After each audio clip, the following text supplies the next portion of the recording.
नमस्कार मंडळी. गावाकडची सकाळ आणि सोबतीला ना झणझणीत मिसळ. मग काय विचारता.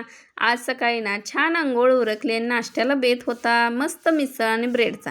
शहरात आपण ना पाव खातो, पण गावाकडे ना ब्रेडसोबत मिसळ खाण्याची एक वेगळीच मजा असते.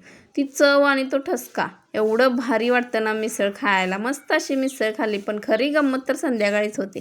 आज माझ्या भावाचा वाढदिवस. गावाकडचा वाढदिवसाचं वैशिष्ट्य म्हणजे ना इकडे कोणाला निमंत्रण द्यावं लागत नाही. कोणाचाही वाढदिवस असू दे, सगळी आपली माणसं ना हक्काने अंगणात गोळा होतात. मुंबईसारख्या शहरात सगळे आपापल्या जगात व्यस्त असतात, पण इथे मात्र ना आजही माणुसकी आणि जिव्हाळा टिकून आहे. सगळ्यांनी मिळून ना भावाला ओवाळलं, औक्षण केलं आणि मग मोठ्या उत्साहात ना केक कटिंग झाला. अंगणात बसून मारलेल्या त्या गप्पा आणि एकमेकाबद्दलचं ते प्रेम, हा आनंद कोणालाही महागड्या हॉटेलमध्ये मिळत नाही. शेवटी काय, आपली माणसं सोबत असली की सण कोणताही असो तो गोड होतोच. खरंच गावची ओढ निराळीच असते म्हणतात ना, ते खरंच आहे.